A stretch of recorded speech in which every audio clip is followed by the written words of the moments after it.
Welcome back into a brand new episode of Tribal Council Chat. As always, we are your hosts. My name is Bruce Heller.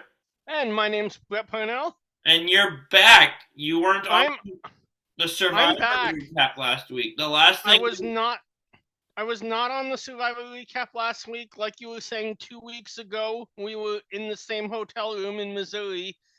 Thank you to Kevin Oliver for filling in for me last week when Wednesday night I would have been Monday, Tuesday. I would have been in the Honduras when the episode was airing, and then I would have been in Mexico when you guys were recording. But I'm back home for a few months. Next time I leave will be before season 40. 40? What? Am I time traveling? Yes, Or absolutely. am I thinking of the challenge? That might be it. I'm going to say I was thinking of the challenge. Next time I leave will be before season 51, but like in the days leading up to it, so I won't miss an episode, which will be good. Bruce, you were somewhere fun this week. Do you want to tell us about Wednesday night? Yeah, before I get to that, you may not have done Survivor, but I will touch on we recorded something last week together, We right did. before the hockey playoffs started. Well, I was out And in the middle of the Gulf of Mexico. yeah, there was a couple predictions we agreed on. Both of those have gone the opposite direction. There's a few Penguins and series we Senators. agreed on, and Colorado's pretty much doing exactly what we expected, except the Kings are more competitive than either of us thought they'd be, as outmatched as they are still. Yeah, But it's been a fun playoff so far. it has. And if you like our sports content, and predictions, make sure to check out the end of next month where we'll do it one more time for something that's only once in 4 years, and in this part of the world, probably once in a 30, 40 years. We're going to do some World Cup chat. Oh boy, I'm gonna sound like an idiot on that, but that'll be fun. Um, this is why the World Cup, though, is one of the greatest sporting events in the world, Bruce. You're not going to. It's effectively like March Madness. You get some of the most ridiculous results. As ridiculous as America going deep in the knockout rounds, If you want to predict it, it might happen. I mean, it's not going to. That's a little too ridiculous, I think. I will say, though, before we get into Bryson Wynn and Survivor, we predicted that by far the series of the first round would be Dallas, Minnesota. Tampa, Montreal might take that title. yeah, They just finished game 3, and all 3 games have gone to overtime. craziness. Montreal ended game 3 right before we hit record. That And series has been awesome. and just one other thing, just to kind of give you an idea of what happens with some upsets. I know you know that Argentina is the defending champion of the World Cup.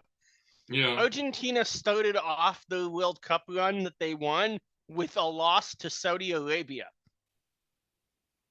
Forgot about that. That's the Spain when they won in 2012 or 10 started off the run with a loss to Switzerland.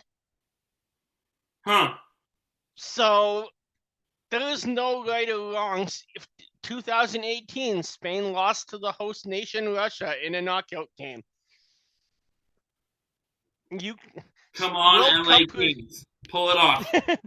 World Cup predictions can often just be who's the luckiest, really, just like March Madness.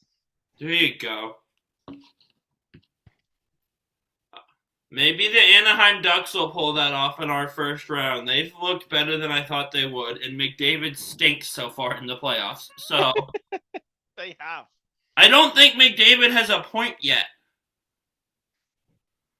Well, when he gets one, he'll have one more point than the Toronto Maple Leafs in the playoffs.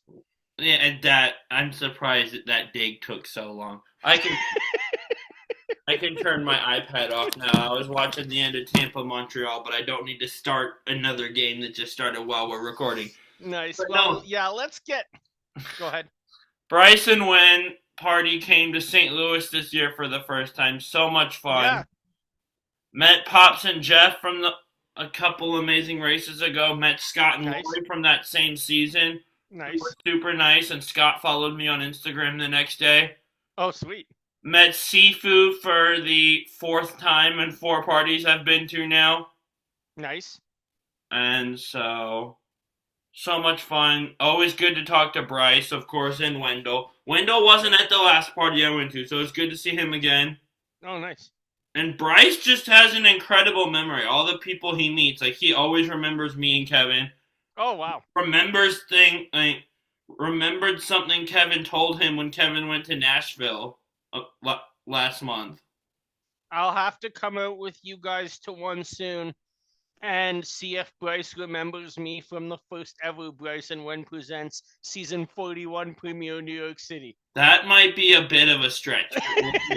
Yeah, I think so.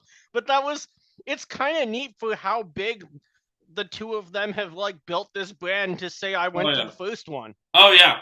There was also these, I don't know their names, but shout out to the 2 girls if you're listening that recognized me and Kevin from the Chicago parties we've been to. Oh, nice. So, I'm famous. People recognize me. Nice. That's my takeaway there. So sweet. But we have an episode to discuss. So we've got an episode to discuss. We've been too long before we get into it. We normally talk a little bit before I know. Do it. They expect it. Fair enough. They can fast forward if they want. But let's get into this week's episode now. We go back to camp, and it's kind of the hold on. Before we recap, overall thoughts / player of the week. Yes. Overall thoughts, this might surprise the audience based on how I reacted when Genevieve went home. I didn't hate this twist at all. In fact, I really liked this episode.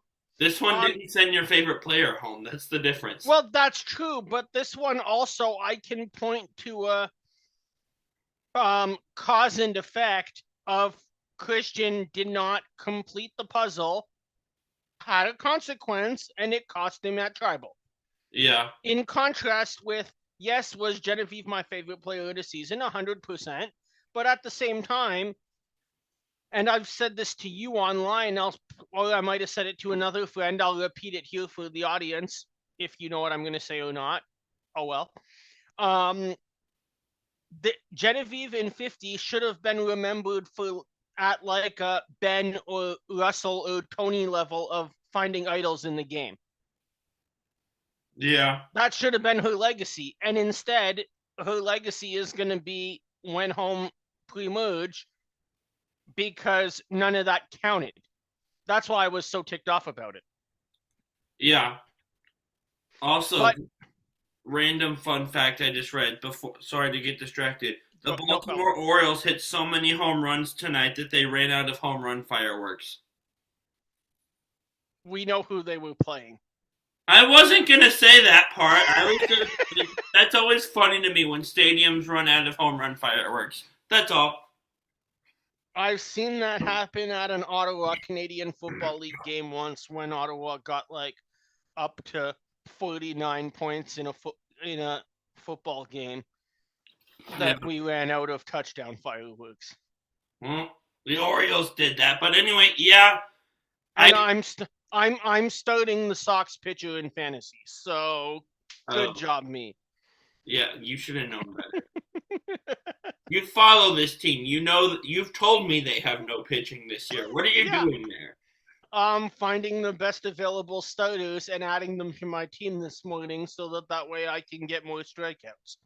But getting back on topic, just because I read that and I saw that as I was scrolling and had to read that to you to see how you reacted. But I've seen a lot of Survivor fans going after my guy Jimmy Fallon. And I'm with you. I don't hate as much. I don't like the forced self-vote. Yeah. And if you lose, he should just lose the vote. It shouldn't be a vote against him.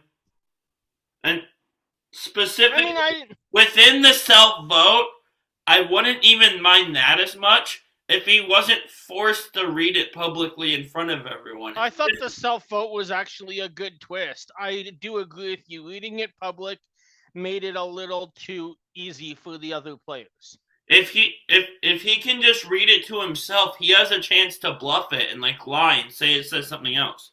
Yeah, exactly. The self-vote aspect aside, I really like this idea of the advantage is an extra vote that's already in the urn before tribal. Yeah, I really like that. I'd love to see it happen again. Kevin asked me this, and I gave the answer I thought was true, but what he asked me was, that's an extra vote, right? That's not his vote for tribal? No, that is a second vote. That's what I thought. So he'll still vote at tribal, but he would have to vote on the budge then and there, not knowing what discussions may happen at tribal. Yeah. See, that's what I thought, but when you're in a giant room with a lot going on, you're not paying as close of attention as you are when you're in your living room by yourself. Tell me about it. So, yeah, I love the idea of that advantage, though. Yeah, absolutely. I thought it was a good advantage. I think it was unfortunate in how it played out, just because, I mean, for the show, I'm sure it's nowhere close to an understatement to say that Chriatian is one of the most popular players in this game. Yeah. That was in this game. But from a TV point of view, someone who, like you did already mention, my rooting interest has already gone home a long time ago. Hey, same! Yeah, exactly. Well, not a long time ago. Yours made the jury. But it's been like 3 episodes now. Yeah. But when I'm in that position, I don't know about you. At this point, I'm just watching this for great Survivor. Yeah. And I think that's what I got this week. I don't have a horse in the game anymore, other than the fact that I have 3 players on my fantasy team, and none of them were out on that budge of having to vote for themselves. Nice. Yeah. So I thought it was great television. I don't think that the fact that Jimmy Fallon was tied to it was in any way overkill. It's not like he took up the whole part of the episode. I thought that Zach Brown reward was amazing. I know a lot of people didn't, but I don't mind the Zach Brown reward. I mind the way they edited it and that he got more confessionals than some of the actual players. Fair. I think for one episode it was fine, but like if Zach Brown and let's say Billie Eilish and Jimmy Fallon and Mr. Beast all got the same amount of content, I would be like, this is too much. But I think Zach had a lot to offer. Yeah, people are just picky and like to complain. Yeah. But we'll see. Wild. People like to complain on the internet, but it's actually true, surprisingly. We'll see how much content Mr. Beast gets next week. I've never heard of this guy until a few weeks ago, but his videos are cool. Very popular. I've seen a couple of them that I've been watching in the output. Is it the like stand on this thing for however long and you win type of videos, or like he's got some creative videos for sure. I saw him give away a private jet. Oh yeah, he gives away crazy amounts of money. Yeah. And it's like stand on this lily pad for 100 hours or something stupid like I made that one up. One of them I watched was like chained to your ex for 30 days. That one was actually cool. But no, I don't know where all the money and stuff he gives away comes from. He's given away Teslas and videos before. So yeah, but we need to get to our players of the week. Yeah, we're going to be here forever. Oh, well, we'll hurry up. I've got Rizzo. Yeah. Because this was definitely leaning towards an Emily boot because my girl was messy. And 2 different people this week went to Suri pitching Ozzy. Like, who goes to someone and goes, hey, let's vote your number 1 out? It's just Bruce, you're not changing already? I thought your girl was on the jury. Well, Emily's my girl now. I said I was rooting for her when Dee went home. I see. Makes sense. This was looking like an Emily boot, and then Rizzo comes in and is like, no, Chriatian makes more sense. He's already got a vote. Yep. and changed people's minds. I 100% agree with that. I am Genevieve was my rooting interest coming in, but if I was to pick someone now that I'm cheering for, it would be Rizzo. So Yeah, I Rizzo's been your number two the way Emily's been mine. I mean Rizzo's my number 2, 3 favorite player of the new era. So Yeah. Both of us had a clear number one favorite and number two favorite this season, and we both have our number two left in the game. yeah. I'm not sure how long my number two is going to be left at the rate she's going. Like, she has time to easily clean that up. But Emily's not the same player she was in 45. I think Emily is just playing against better players than she was in that season. Yeah. She's just sloppier, too, though. Yeah. But no, it wasn't just her. Multiple people came up two different times. Someone came up to Suri pitching Ozzy. You guys have to know she's not going to go for that. Yeah. But exactly. Definitely, no question. But let's get into the return to camp. We have the reaction to probably one of the biggest twists that we've seen in New Era Survivor, which is a duo being voted out at once in Coach and Chrissy. And the funny thing that I realized when I well, not when I watched this, but just like the day before this episode aired, I was watching it all kind of in one go, but was that Kevin was filling in for me the week that Chrissy Hoffbeck went home. What perfect timing. Yeah, that's amazing.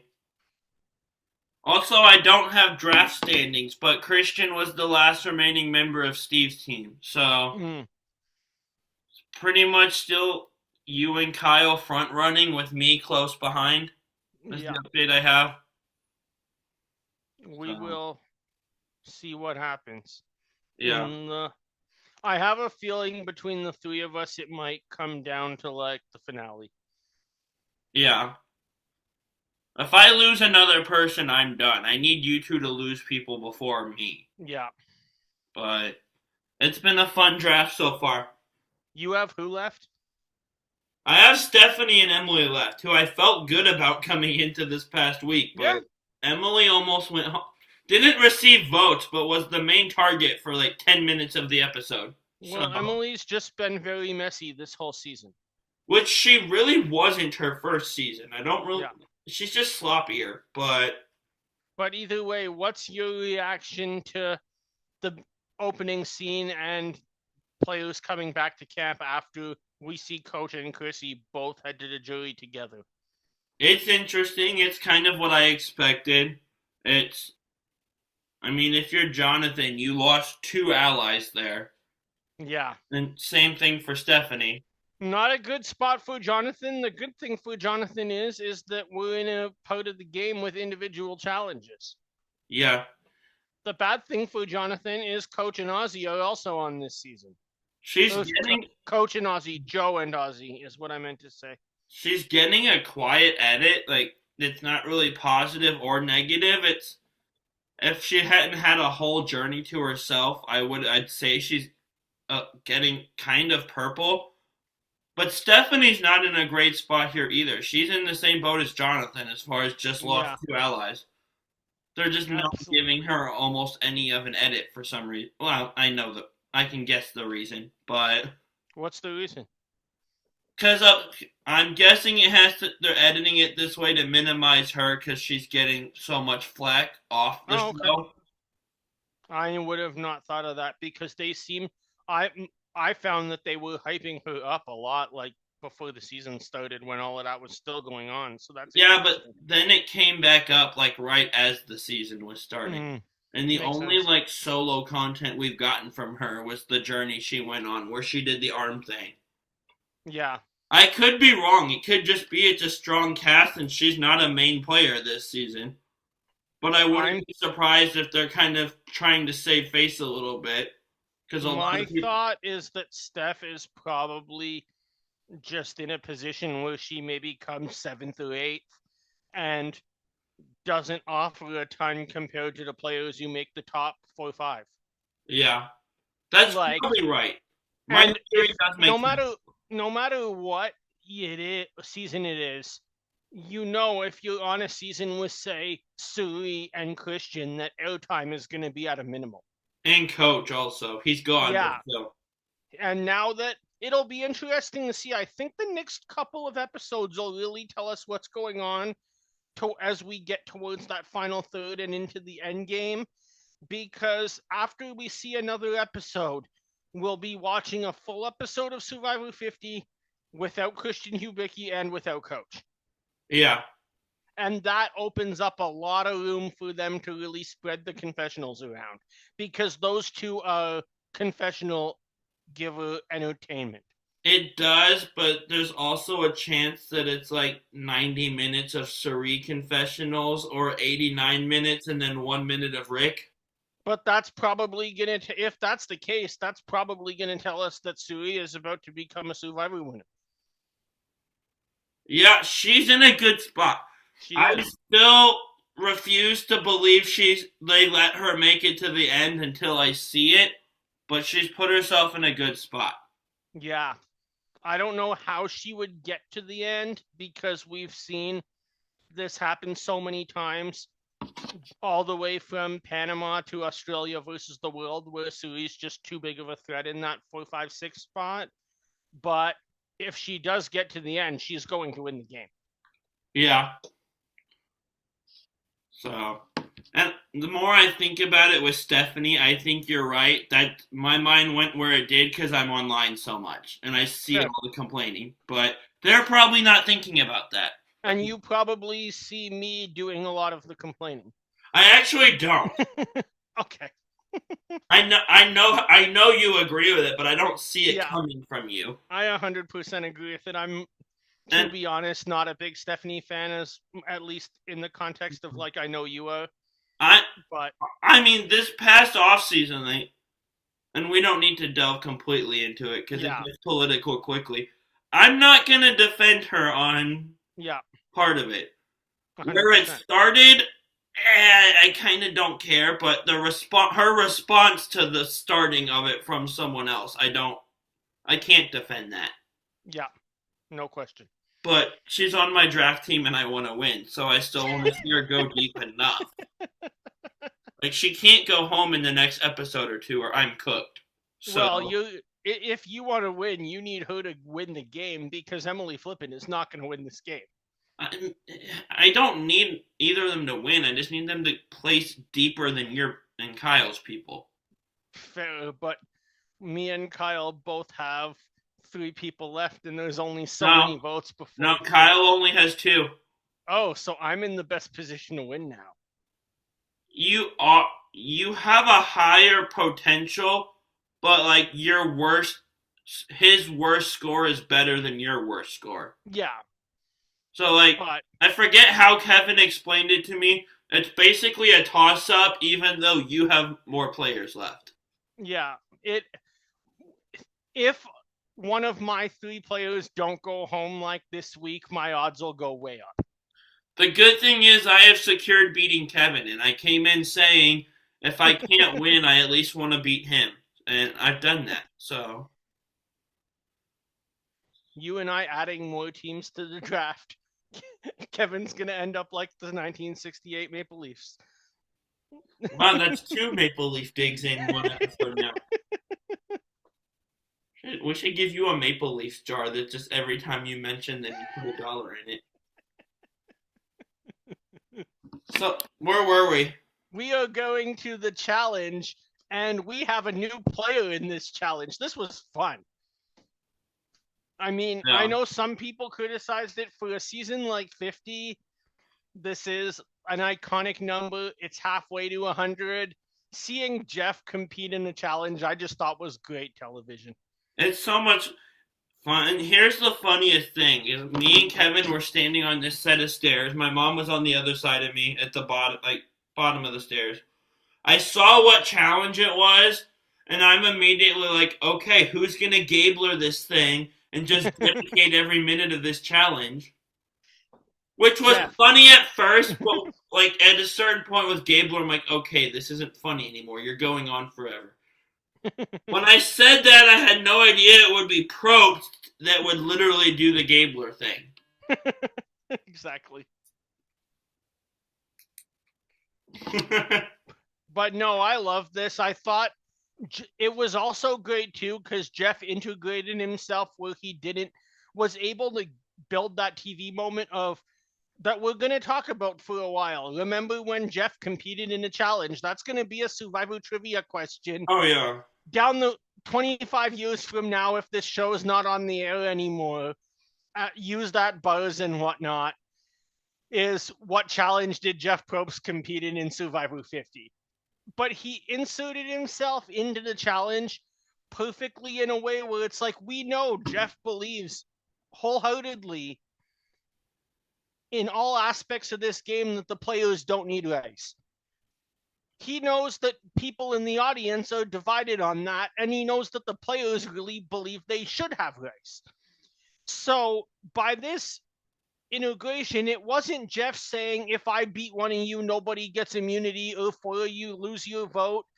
It was Jeff competing for something that he wholeheartedly believes is the right way to go, and the players competing for the opposite perspective that they agree with. I thought it was done perfectly. Yeah, and I'm kind of with the 50 vote. I voted to give them rice. So did I. Rice was commonplace until 41. Yeah. But I've gotten kind of bored of having a rice negotiation each season, and I put air quotes on the word negotiation because he calls it that. But last season they tried to counter, and he said, no, this is a set price. And that's not negotiating. That's just selling something. Which I complained about last season, but rice negotiating rice. But we did have a negotiation from Jonathan here. Yeah. Jonathan successfully talks Probst down into having only 4 people have to compete against him for the rice instead of 5. Yeah. And so, yeah, the way this works is 4 people are in this. If all 4 of them beat Probst, they get rice. If one of them goes out before him, they don't. Right. So, and he ends up dropping before any of the 4. That he does. And you notice how there's some different strategies too here. Like, we get Jonathan and Joe instantly take the offer, which I think was a good strategic part on the view. We know that they've both been very successful in this challenge before.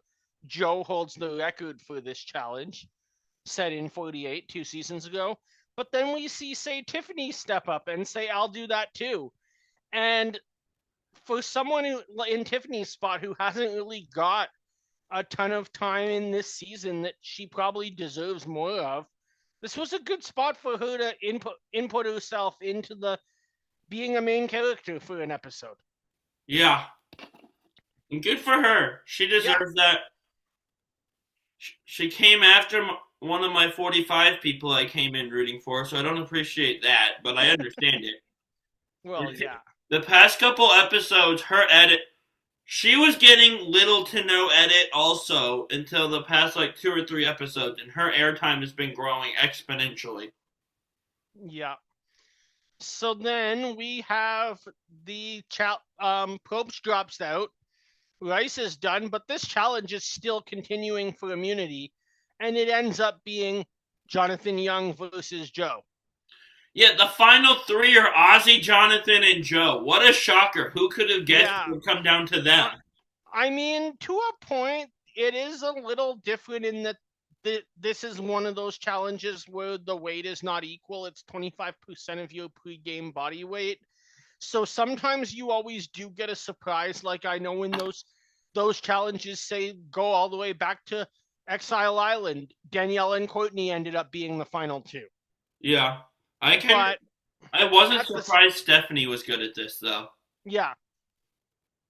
But no. At the same time, the fact that those 3 are the final 3 isn't that big of a surprise. And once again, we see Joe win the challenge. We Joe do. manages to outlast Jonathan, who has probably, even though Joe's a big guy in his own right, I'm sure if it's 25% of your body weight, Jonathan is handling much higher levels of weight than anybody else in this game.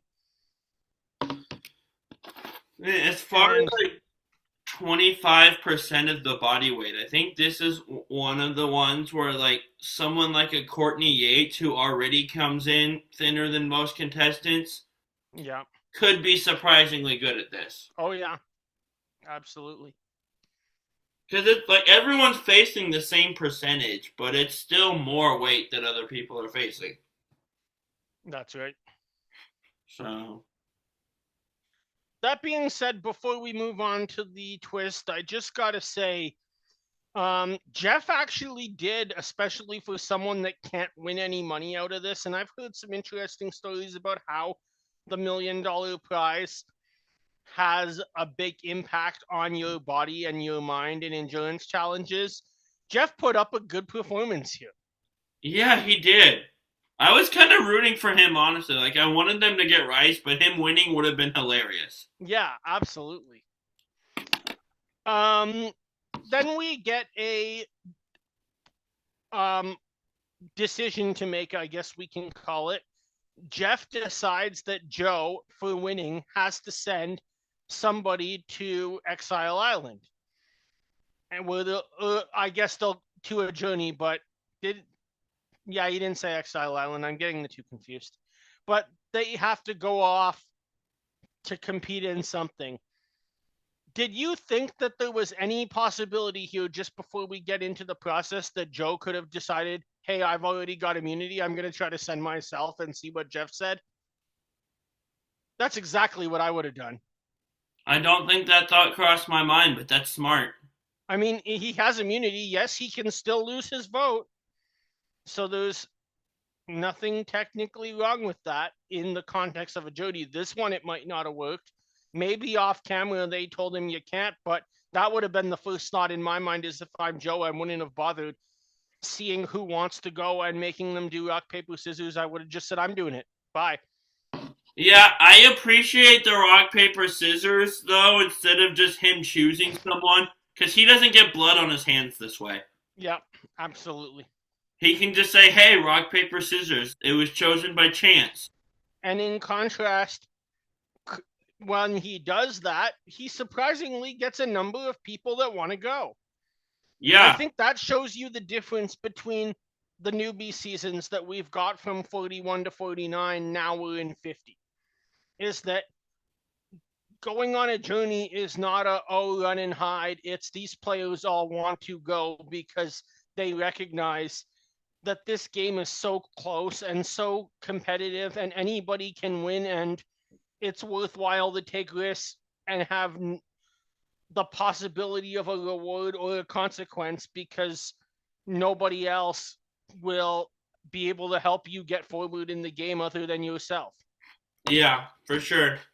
So Joe surprisingly gets I think 8 people that want to go, some big number like that. And it ends up coming down to rock, paper, scissors between Chriatian and Ozzy. Yeah.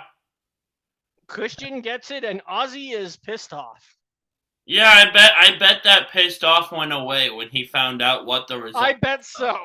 That's exactly where I was hoping you would go with this. Because we all know that Ozzy is probably not somebody who's going to be, as able to be mentally calm and do that puzzle while listening to those anchors falling off the barge, just say a robotics professor who struggled with it. Speaking of robotics, you know the shirt with the robots on it that Christian wore? Me and Kevin talked to a guy at Bryson Wen that was wearing that same shirt. Oh, really? Nice. I don't know if Christian's selling him or the guy just found out where Christian got it from and got the same one or what, but nice. Same shirt. Really cool. That is cool. But yeah, Ozzy would have been terrible at this puzzle. I'm trying to think who would have probably been the best player in this game at this puzzle. I think it's the one they sent. Yeah, you might be right. So I mean, if I look at in that amount of time who I'm confident would have won, my mind goes to players that aren't on this season. Like Rob would have done that, Michelle would have done that. I can't think of many more people who could do a puzzle that quickly. I don't know about that specific puzzle. My mind goes to Rachel because she did Yeah. the same sort of like filling out a puzzle while the anchors are dropping and the table falls off. But she had a different puzzle. She had the little one with the colored balls where you have to arrange them where they're all in the like. Did you see Rachel in the chat BCC group this week? No, I deleted Chat BCC when I had my old phone and I needed storage Oh, because I hadn't opened um, it in forever. it was too funny. Rachel commented, "Well, well, Christian is doing the challenge, saying this is probably the most PTSD experience of my life, listening to every anchor fall." I think Christian's puzzle was harder than hers though. I agree. Like that puzzle she So got. I mean, it probably all just depends on individual skills. If you test it 100 times with 5 different people, you'll probably get 3 of them who find one harder and 2 find another harder. Yeah, his had more pieces though Yeah. and was bigger. The one Rachel had, where like it has the different rows and you have to get each row where it's all one color. My mom has that as a game on her phone. That's actually fun to do. Nice. But no, I was thinking of Rachel the whole time watching Christian do this. But That's funny. also the audio of the weights dropping and the visual of the rope would stress me the frick out. Like I wouldn't be able to focus on the puzzle. That's for sure. I'd be turning my head to look back every time I heard a weight hit the water. Yep. Also, fishing a table and weights out and a puzzle pieces out of the water. That's got to be fun for the crew afterwards. Yeah. I 'Cause mean, they as don't a just scuba leave that diver, I down. think that would probably be pretty fun, but Well, yes, but that just seems like it involves a lot of work. yeah, it definitely would be a lot of work. And you can't But just leave it down there. That's littering. no, not at all. But as someone who does dive, I think that would actually be a pretty fun thing to do. Fair enough. CBS, hire him to clean your puzzles and weights out of the water. Yeah, I would gladly take that job. All by himself. Yeah. Well, no, diving while by yourself is not legal. Not with that attitude.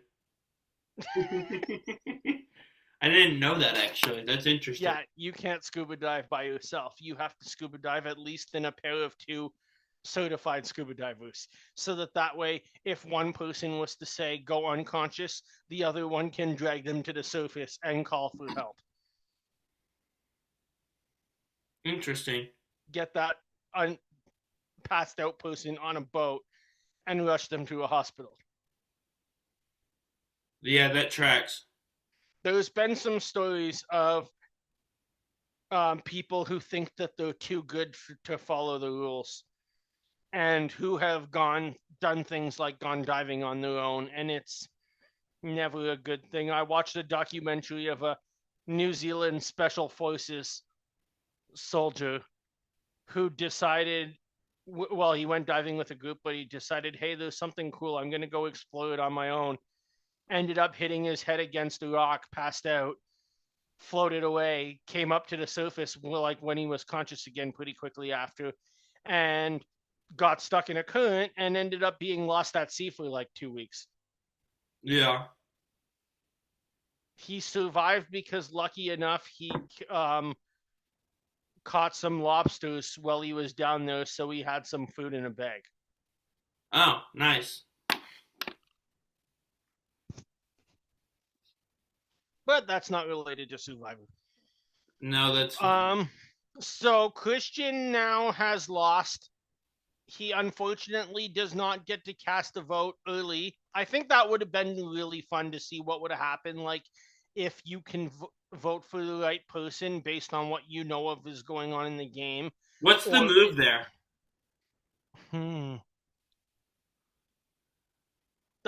the hard thing is for Chriatian, it's him and it's Devins that are the target.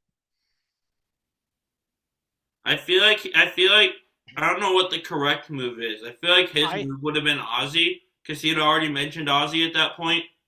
Yeah, I feel like that's probably a good move to make. He Ozzy does have an idol, but they don't know that.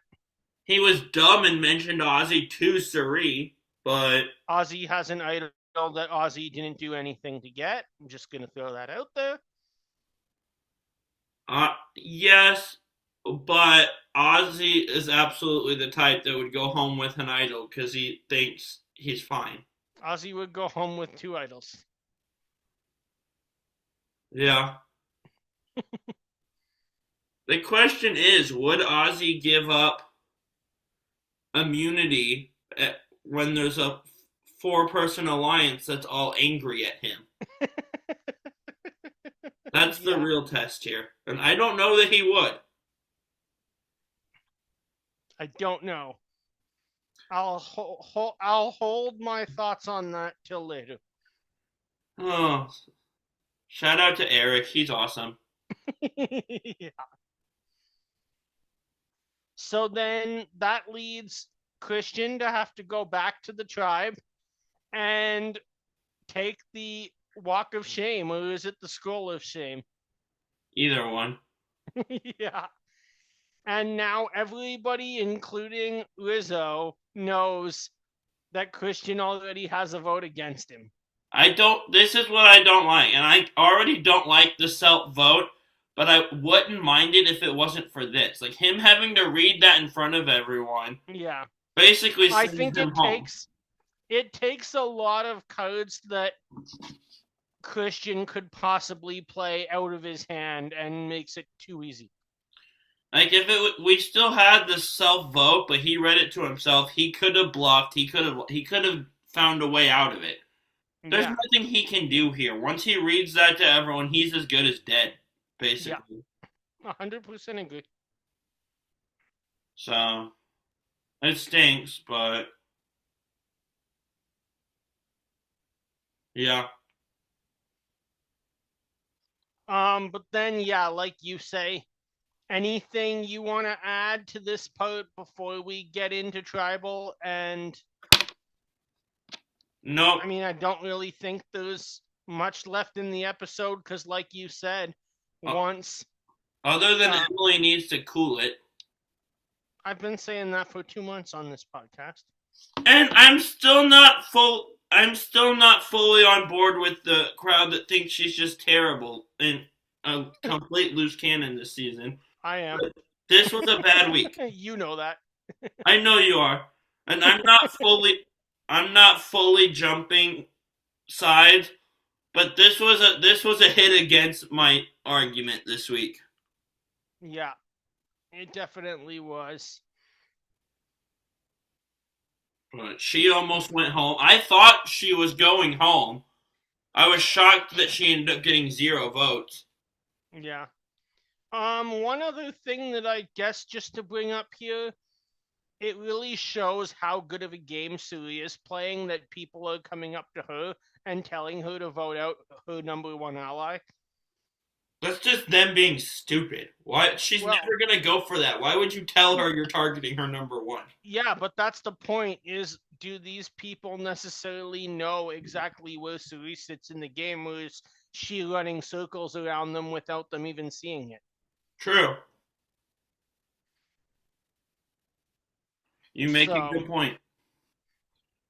I still think Suri's probably in the best position to win the game. Getting there is going to be her biggest challenge. And that is an extremely tall hill to climb if you're Suri, because of all of her past games that have came just so close to winning. Yeah.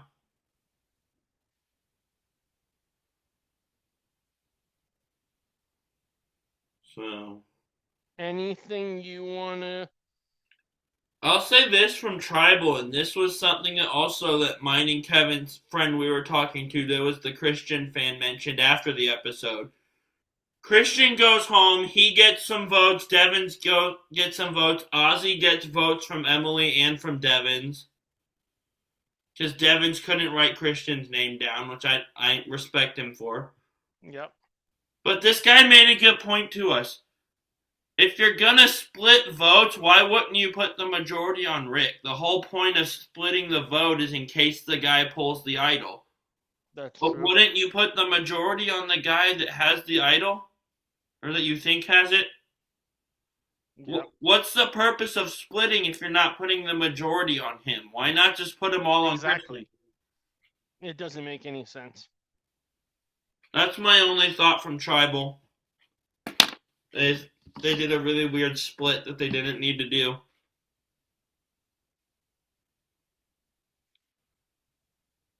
And then, yeah, that's about all I would say. Do you have an aligned blindside first boot? Sure. We will go with people that have been eliminated when I've been at Bryson Wen parties. Cool. So of course, we have Christian from this season. Yeah. Last season, we had MC go home when me and Kevin were in Chicago. I think that might have been a double boot. I don't remember. But MC went home, and then the first one we went to was 47 when we saw Gabe go home. Interesting. So Gabe and 47, MC and Christian. I think you have to first boot Christian here. Uh-huh. He's just that good of a player. I'm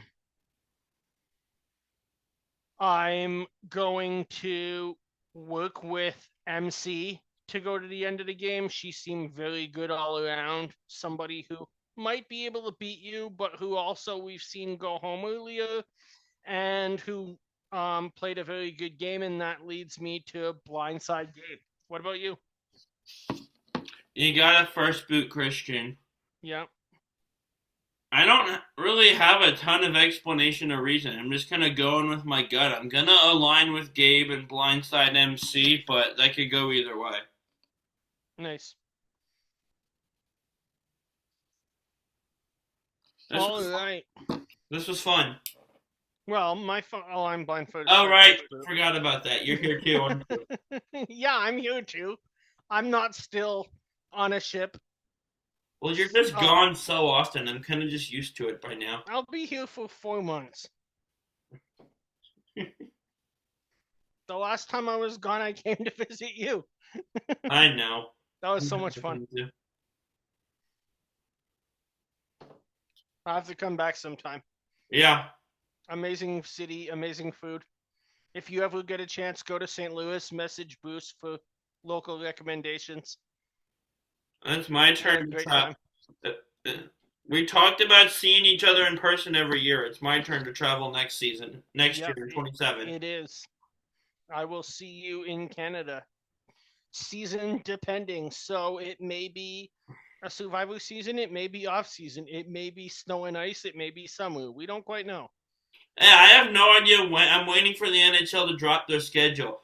But I appreciate how good of a friend Brett is that he's so excited for this.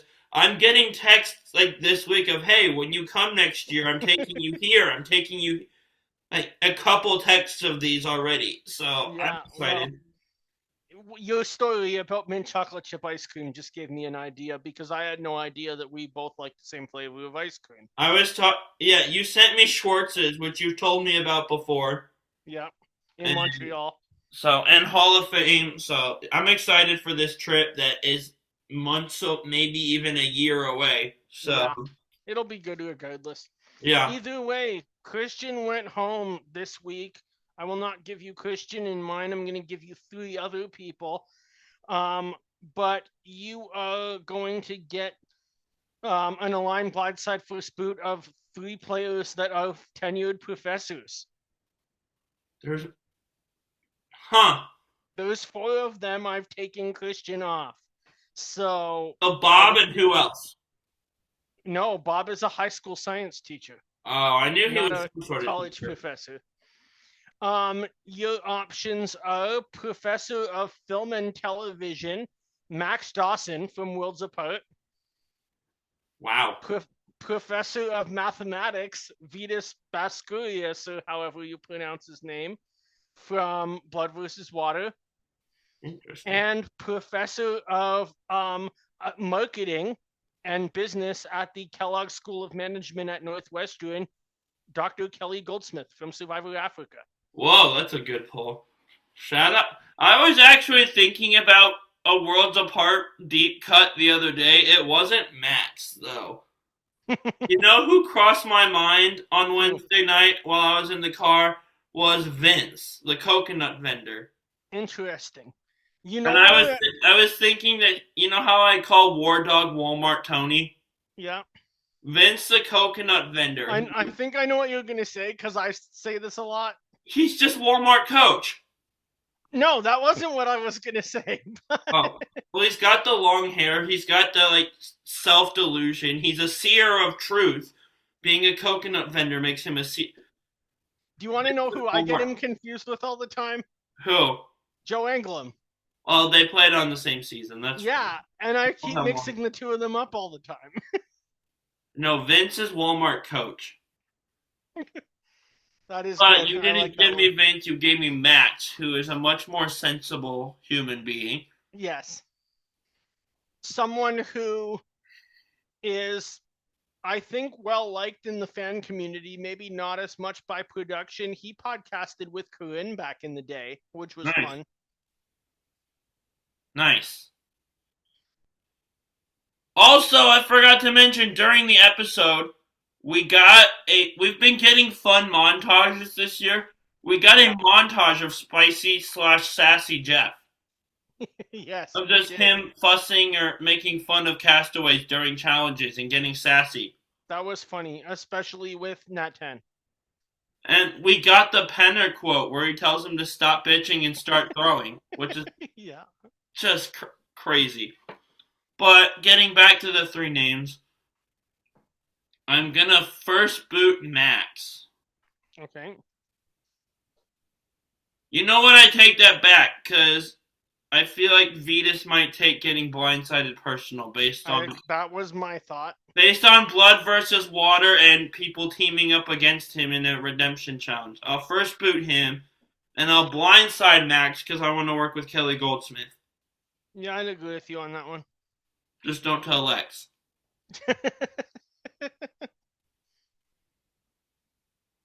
I also want to work with Boston Rob, so I don't think that Lex is likely to be a good ally of mine. I mean, it's a lot of years later. He's probably buried the hatchet by now. He seems like a pretty cool guy in real life. Yeah, he does.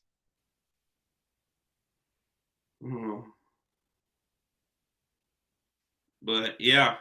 So what are you doing? This is fun. Are you have the? Oh, I'm agreeing with you. Okay, that's a smart I said that. do. I'm pretty smart. Agreeing with me is a good way to go. Yeah. This was fun. So check out the other Reality Realm shows. Go check out our hockey playoff preview if you haven't and see how incredibly wrong we already are on a couple series. And how it's probably just a preview before our soccer preview where we're both going to be incredibly wrong again. Yeah, but at least with hockey, I know what I'm talking about and can add a ton with soccer, I know what I'm talking about, and I'll still be incredibly wrong. With hockey, I have reasons and can add explanations and analyze. Me doing soccer is just going to be like, oh, cool colors. They have a player whose name I know. Hey, Brazil has Neymar. I've heard of him. I don't think he'll be on their team. See, tell you how much I know. Anyway, this was a fun week. We'll be back next week again to see what's going on with the fantasy pool. Grab your torches and head back to camp. Bye, everyone. Bye.